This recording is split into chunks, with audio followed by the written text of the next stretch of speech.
মাহদী আবার কখন আসবে? আমরা তো বুঝলাম ইমাম মাহদী আসবেন, তারপরে দাজ্জাল, তারপরে ঈসা আলাইহিস সালাম, তারপরে খেলাফা, এই তো। তার ইমাম মাহদী আবার কখন?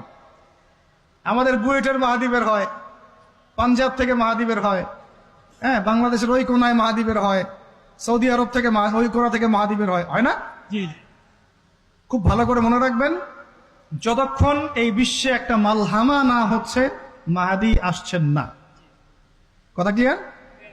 এই বিশ্বে যতক্ষণ একটা মালহামা না হচ্ছে মাহদী আসছেন না। তিনি আসবেন ফাতিমা রাদিয়াল্লাহু আনহার বংশ থেকে। কার বংশ? তার আসল নাম মুহাম্মদ। কি নাম?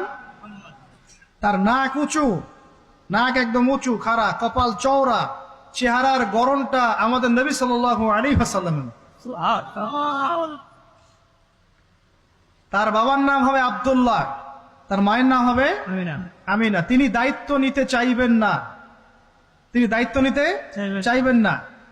তিনি দায়িত্ব না নেওয়ার জন্য মদিনা থেকে পালিয়ে মক্কায় চলে আসবেন।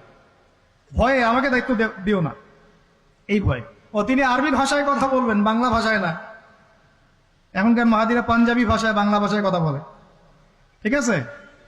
এবং এই কাবা ঘর যেটা আমরা তাওয়াফ করি, এখানে যে হাজারে আসওয়াদ আছে না, আর এই যে হাজারে আসওয়াদ আর মাকাম ইব্রাহিম, এই দুটো জায়গার মাঝামাঝি মানুষ তাকে চিনে ফেলবে, এই তো মাহদী।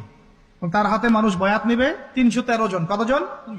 ওই তালুত বাহিনীটা 313, বদরও 313, এখানেও 313। এবার শুরু হবে আসন খান।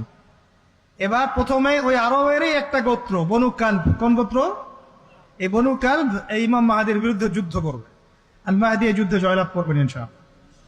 তারপরে সিরিয়া, শাম থেকে, শাম মানে শুধু সিরিয়াই না, ওই পুরো অঞ্চলটাই শাম, ওখান থেকে একটা দল আসবে এই মাহদীর সাথে যুদ্ধ করার জন্য। আল্লাহ পাক তাদেরকে মক্কা মদিনার মাঝখানে বাইদা নামক জায়গায় ধসিয়ে দেবে। কোন জায়গা? বাইদা। এটাই সেই চিহ্ন যেটা প্রমাণ করবে যে এই ব্যক্তি মাহদী। কথা বুঝতে পারছি? এরপরে মুসলমানদের আর কোনো পতন নাই, আর পিছনে ফিরে তাকানোর কোনো সুযোগ নাই। তোমরা যদি এরকম ইসলামিক ভিডিও পছন্দ করো তাহলে ভিডিওতে একটি লাইক দিয়ে এবং চ্যানেলটি সাবস্ক্রাইব করে আল্লাহর সুন্দর একটি নাম লিখে যাও।